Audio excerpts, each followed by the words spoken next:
Hello friends, स्वागत आहे तुमचं माझ्या चॅनलवरती. फ्रेंड्स, तुम्हाला जर व्हिडिओ आवडला तर व्हिडिओला लाईक करा, चॅनलला सबस्क्राईब करा आणि बेल आयकॉन दाबायला विसरू नका. चला तर आजच्या नवीन व्हिडिओला सुरुवात करूया.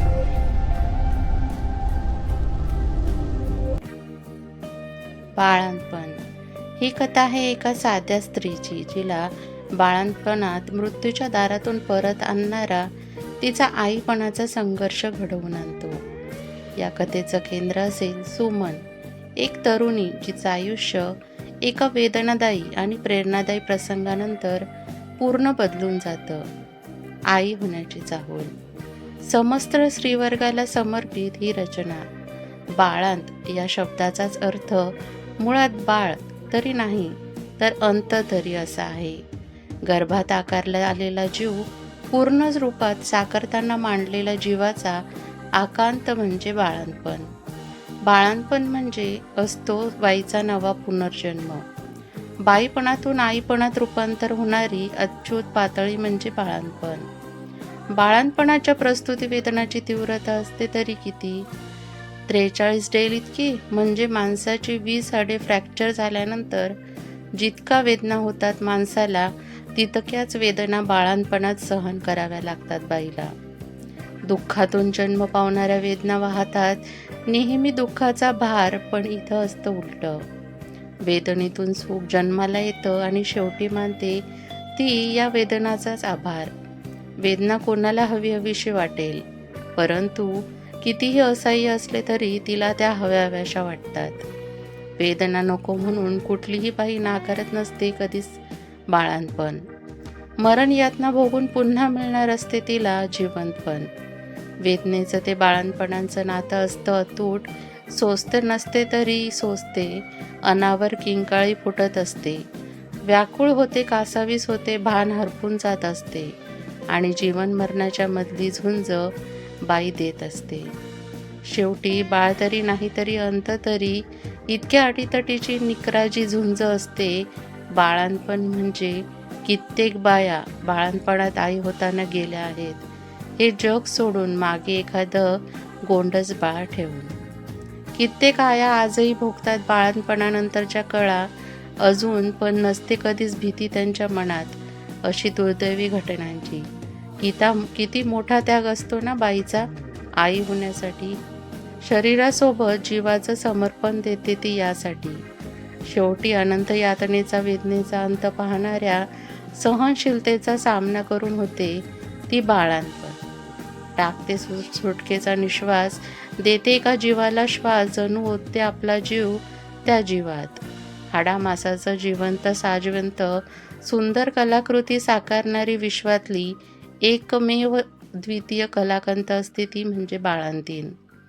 बाळ जन्म घेतो आणि बाईचाही आई म्हणून जन्म होतो. बाई सोपं नाही आई होणं, ते दिव्य पार करावं फक्त बाईनं. आईपणाच्या अंगावर फुटणारा पाहणा आणि छातीला बिलगून दूध पिणारा तान्हा. आई आहे ना अद्भुत आणि अद्वैत नात्यांचा नमुना. बाईलाच आईपणाची का हो असते चाहूल? वेदनेचा हा भोगवटा बाईच्याच का वाट्याला? तिच्याच वाट्याला निसर्गानं का हे बाळंतपण दिलंय? निसर्गाने नवनिर्मितीचं आणि सृजनशीलतेचं सौख्य एका मातीच्या आणि दुसऱ्या मातेच्या पदरी घातलंय. मातीच्या आणि मातेच्या नावात एका वेलांटीचा फरक आहे असं म्हणतात, खरं आहे ते. जशी माती तशी माता. माती भिजते, ओलावते, पाझरते. तिच्या कुशीत बियाणं रुजतं, पोसतं, फुलतं, बहरतं. अगदी तशीच माता, ओलावणारी, पाणावणारी, पोसणारी, मायेने अखंड पाझरणारी. माती कुणालाही अंतर देत नाही, कुणामध्येही भेद करत नाही. मातीशी कसंही कुणी वागलं तरी माती कधीच सोडत नाही आपलं मातीपण. आईचं जपतं आई, आपलंही आईपण. मातीसारखंच मातेला आईच्या कसोटीवर उतरावं लागतं आणि म्हणूनच तर बाईला आईचं वरदान लाभलेलं असतं. सोपं नसतं आई होणं, त्यासाठी बाईच्या जन्माला यावं लागतं आणि आई होण्यासाठी प्रत्येक बाईला बाळंतपणातून जावं लागतं. अशीच आपण एका स्त्रीची कथा बघणार आहोत. गावाच्या टोकावर एक छोटंसं घर. त्या घरात सकाळी सूर्य उगवण्याआधीच एका बाईच्या पावलांचा आवाज येतो. भांडी खणखणतात, चुलीवर चहा उकळतो आणि एका गोड पण थकलेल्या आवाजात गाणं ऐकू येतो. गाढ झोपू दे माझ्या बाळा, आईचं मन जाई झोपाळा. ती म्हणजे सुमन. वयाने तरुण पण आयुष्याच्या ओझ्याने आधीच थकलेली. नवरा गणेश लहान शेतकरी, दिवस रात्र शेतीत काम करून पोटाचा जिवंत तुकडा निभावतो. सुमन आणि गणेशचं लग्न झालं तसं आयुष्य थोडं सुखी झालं होतं. दोघेही एकमेकांवर जीव ओतत होते. गावात सगळ्यांना वाटायचं ही जोडी देवाने घडवली आहे. पण लग्नाला 3 वर्ष झाली तरी सुमनच्या कुशीत बाळ नव्हतं. सासूच्या नजरा, समाजाची कुजबूज आणि स्वतःचं तुटत जाणारं मन, या सगळ्याचा भार सुमन वाहत होती. रात्री ती देवघरात बसून रडायची, देवा एकदा तरी माझ्या कुशीत पांघरून दे. गणेश मात्र तिला सावरणारा होता, अगं सुमन, आपलं प्रेमच आपलं मूल आहे. काळ येईल तेव्हा सगळं होईल. एक दिवस खरोखर तो काळ आला. सुमनच्या चेहऱ्यावर हलकी चमक दिसू लागली.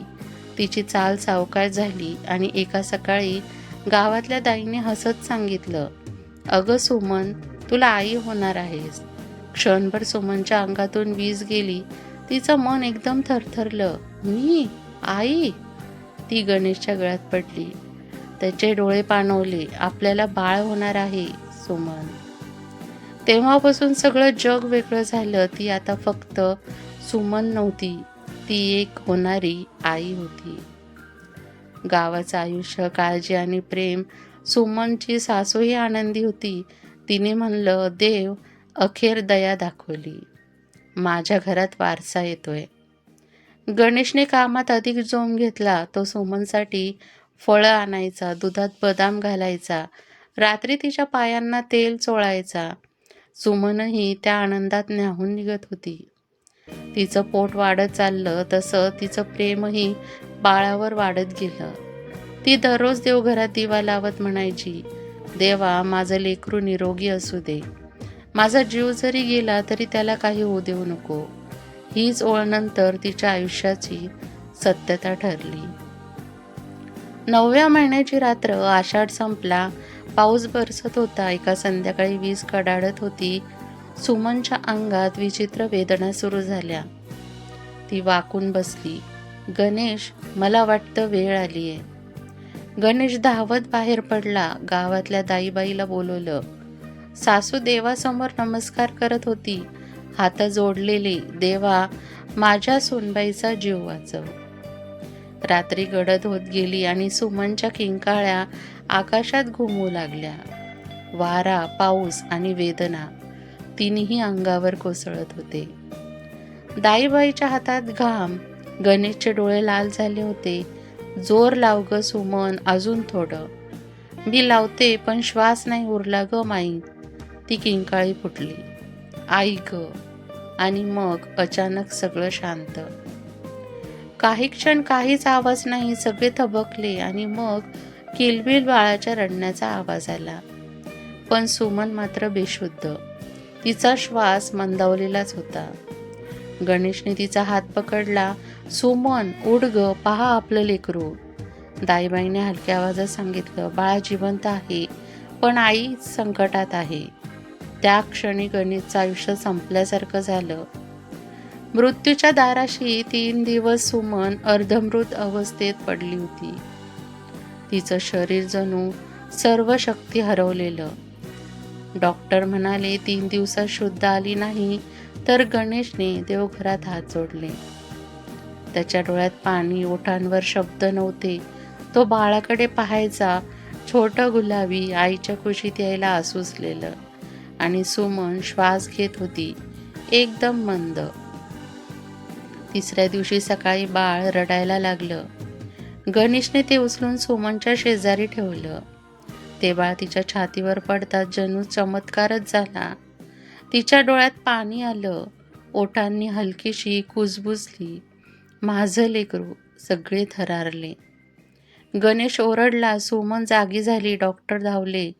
ती खूप वेळ हळू आवाजात म्हणाली, देवा, तू माझं मरण थांबवलंस. माझ्या लेकरासाठी ती रडली. बाळ तिच्या छातीला बिलगलं. त्या क्षणी सुमन पुन्हा जन्मली, आई म्हणून. तिच्या वेदना, तिचं रडणं, तिची किंकाळी सगळं आता मागे राहिलं होतं. आता तिचं आयुष्य फक्त एका श्वासात होतं, म्हणजे त्या बाळात. जणू आईचा पुनर्जन्मच झाला. पावसाळा संपून आकाशात स्वच्छ उजाडलं होतं. सुमनच्या अंगावर आता परत रंग चढू लागला होता, पण तिच्या मनात अजूनही त्या प्रस्तुतीच्या क्षणांच्या जखमा ताज्याच होत्या. प्रत्येक वेळी ती बाळाकडे पाहायची आणि नकळत तिच्या डोळ्यात पाणी यायचं. हे लेकरू माझ्या जीवावरच तर आलंय, ती बाळाला प्रेमानं खुशीत घेत म्हणायची. बाळाचं नाव ठेवलं होतं आरव. अगदी त्याच्या रडण्यासारखंच गोड नाव. पुनर्जन्मानंतरचं सुमनचं आयुष्य. सुमन आता आई झाली होती, पण तिचं शरीर अजूनही थकलेलं होतं. डॉक्टरांनी सांगितलं होतं, तुमचं शरीर कमजोर आहे, पुन्हा प्रस्तुती झाली तर जीव धोक्यात येईल, जपून राहा. गणेशही आता अधिक काळजी घ्यायला लागला होता. तो सकाळी शेतात जायचा आणि दुपारी परत सुमन आणि आरवकडे धाव घ्यायचा. सासू, जी आधी थोडी टोचत बोलायची, आता सुनबाईकडे वेगळ्याच नजरेने पाहू लागली होती. बाळासाठी तू तर मरणाशी झुंज दिलीस ग, देवानेच तुला परत आणलंय. सुमन शांतपणे हसायची. तिला आता जगात काही हवं नव्हतं, फक्त हवा होता आरव. नवीन सकाळ होते, नवा अर्थ. दर सकाळी ती बाळाला दूध पाजताना त्या क्षणाची आठवण काढायची. त्या काळोख्या रात्रीच्या वेदना, त्या किंकाळ्या आणि मग त्या बाळाचा पहिला श्वास. तिला जाणवायचं, मी त्या दिवशी मरले आणि पुन्हा जन्मले, आई म्हणून. आरव जसा जसा मोठा होत गेला तसं तसं सुमनचं आयुष्य त्या एका शब्दाभोवती फिरू लागलं, आई. पण नशिबाची परीक्षा संपली नव्हती. गणेशच्या शेतातल्या त्या वर्षी पाऊस कमी पडला, त्यामुळे त्यांचं कर्ज वाढलं, पिकं नष्ट झाली. गणेश दिवस रात्र चिंतेत असायचा. एका रात्री तो सुमनला म्हणाला, बँकेचे लोक पुन्हा आले, जर पैसे भरले नाही तर आपली जमीन जाईल. सुमन शांतपणे म्हणाली, जमीन गेली तर जाऊ दे रे गणेशा, आपण पुन्हा मेहनत करू, पण बाळाच्या पुढ्यात आपण हार मानायची नाही. तिचं हे वाक्य गणेशच्या मनाला भिडलं. त्या रात्री त्याने ठरवलं, आईच्या नजरेतून जगायचं. आईपणाची झुंज. आरव 2 वर्षाचा झाला होता. सुमन आता पूर्ण बरी झाली होती, पण तिचं शरीर आधीसारखं मजबूत राहिलं नव्हतं. काम करताना तिला डोकेदुखी, अशक्तपणा यायचा. सासू म्हणायची, अगं बाळांपणात जी वेदना सोसलीस ना, तिचा परिणाम अजून आहे अंगावर. सुमन हसत म्हणायची, त्या वेदना माझ्या नाहीत माई, त्या माझ्या लेकराच्या जन्माच्या खुणा आहेत. ती वेदना आता तिच्यासाठी सन्मान चिन्ह झाली होती. एक संकट पुन्हा येतं. एका रात्री आरव अचानक आजारी पडला. ताप वाढला, श्वास अडखळू लागला. गावात डॉक्टर नव्हते. गणेश बाळाला घेऊन जवळच्या शहरात पळाला. सुमन मागे घरात रडत बसली होती. त्या रात्री पुन्हा तीच वेदना मनात उभी राहिली, देवा, माझं लेकरू वाचव, माझा जीव घे, पण याला काही होऊ देऊ नको. पहाटे गणेश परत आला. बाळाच्या कपाळावर थंड पट्ट्या. सुमन डॉक्टरला म्हणाली, काही गंभीर नाही ना, बाळ बरा होईल. सुमन रडत त्याच्या गळ्यात पडली, देवा, पुन्हा एकदा तू माझं सगळं वाचवलंस. समाजाचा तिरस्कार होतो आणि सुमनचा निर्धार काळ गेला. आरव आता शाळेत जाऊ लागला.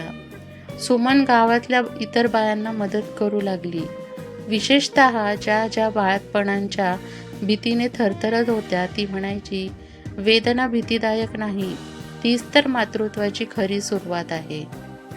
आई होणं म्हणजे मृत्यूच्या पलीकडचा प्रवास आहे. हळूहळू सुमन गावातल्या बायांसाठी एक आधार बनली होती. ज्या बाया प्रस्तुतीच्या वेळी भीतीने थरथरायच्या, त्यांना ती स्वतःच्या गोष्ट सांगायची, मीही मरणाच्या दाराशी गेले होते, पण त्या वेदनेतूनच मी पुन्हा जन्मले. आईपणाचं मंदिर काही वर्षांनी सुमनने गावात एक छोटं केंद्र सुरू केलं. ते होतं आईपणाचं मंदिर. इथे ती आणि दाईबाई मिळून बायांना गर्भधारणेपासून प्रस्तुतीपर्यंतची काळजी शिकवू लागल्या. ती म्हणायची, प्रत्येक बाळ जन्म घेतं तेव्हा देव स्वतः आईच्या वेदनातून प्रकटतो. त्या केंद्रात सुमनची कथा ऐकून अनेक बायांना धैर्य मिळालं. ती आता फक्त सुमन नव्हती, ती सगळ्यांच्या मनातली आई सुमन झाली होती. शेवटी आई आणि लेकरू एक दिवस सुमनच्या गावाच्या देवळात आरवसोबत बसली होती. आरव आता 10वीत शिकत होता. तो आईच्या मांडीवर डोकं ठेवून म्हणाला, आई, तू माझ्यासाठी मरायला तयार होतीस का खरंच? सुमन हसली आणि म्हणाली, मी नाही रे बाळा, प्रत्येक आई तयार असते, कारण आईचं प्रेम म्हणजे देवाचं रूप असतं. आरव शांत झाला.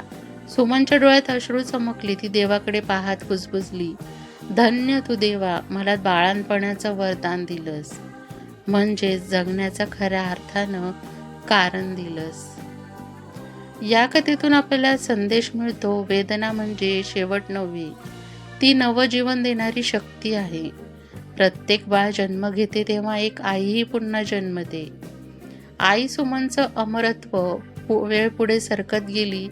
गाव बदललं, माणसं बदलली, पण सुमनचं मन मात्र जशास तसं राहिलं. प्रेमळ, सहनशील आणि देवावर अढळ विश्वास ठेवणारं. आरव आता कॉलेजमध्ये शिकत होता. तो हुशार, समंजस आणि मितभाषी मुलगा होता. त्याच्या मनात आईसाठी एक वेगळीच भक्ती होती. आईचं आयुष्य म्हणजे सुमनचं आईपणाचं मंदिर आता गावभर प्रसिद्ध झालं होतं. प्रत्येक महिन्याला बाळांत होणाऱ्या स्त्रिया, गर्भवती बाया आणि त्यांच्या कुटुंबियांना ती समजावून सांगायची, आई होणं म्हणजे फक्त बाळाला जन्म देणं नाही, तर स्वतःला पुन्हा साकार करणं आहे. लोक तिच्या पायाला हात लावायचे. ती मात्र नम्रतेने म्हणायची, मी काही देव नाही, मी फक्त वेदनेतून जगायला शिकलेली बाई आहे. तिच्या डोळ्यात नेहमी एक तेज असायचं. ते मातृत्वाचं तेज होतं, जे काळानंही मावळू शकलं नव्हतं. काळाचं एक संध्याकाळ होती. आकाशात लालसर सूर्य मावळत होता. सुमन देवघरात दिवा लावत होती. आरव परत कॉलेजवरून घरी आला. आई, मला पुण्याला नोकरी मिळाली आहे. सुमन हसली, पण तिच्या डोळ्यात पाणी आलं. खूप छान रे बाळा, पण तू दूर गेलास की घर रिकामं होईल. आरव तिच्या मांडीवर बसला आणि मी कुठंही गेलो तरी माझ्या आत असतेस, तू माझा श्वास आहेस आई. त्या क्षणी सुमनच्या डोळ्यातून अश्रू ओघळले. तिला जाणवलं, माझं आईपण आता फुललं आहे, माझं लेकरू आता उभं राहत आहे. काही महिन्यांनी आरव नोकरीसाठी पुण्यात गेला. सुमन गावात तिचं केंद्र चालवत राहिली. एक दिवस ती थोडी अशक्त वाटू लागली. संध्याकाळी ती देवघरात बसून नेहमीप्रमाणे म्हणत होती, देवा, माझ्या लेकराचं भलं कर. तेव्हाच ती शांत झाली. ओठांवर हलकीशी स्मितरेषा, हात जोडलेले, दिवा मंदवला आणि आई सुमन कायमची निजली. आईचा वारसा. आरव पुण्यात होता. आईच्या निधनाची बातमी ऐकून तो धावत गावात आला. देवघरात आईचा शांत चेहरा पाहून तो रडू लागला.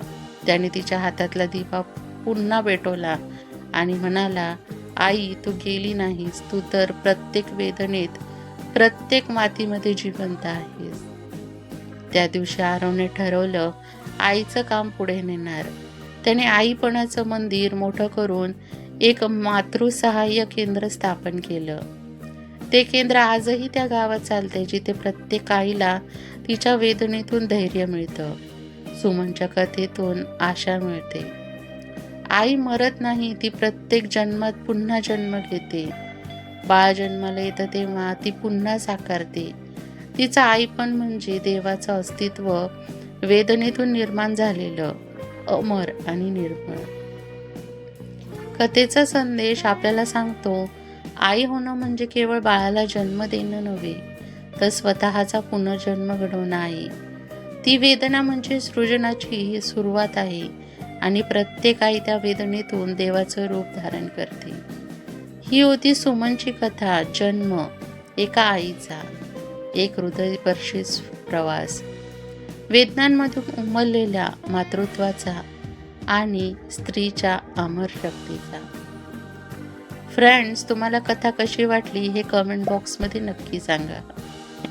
व्हिडिओ आवडला असेल तर व्हिडिओला लाईक करा, चॅनलला सबस्क्राईब करा आणि बेल आयकॉन दाबायला विसरू नका, जेणेकरून सर्वात आधी नोटिफिकेशन तुमच्यापर्यंत पोहोचेल.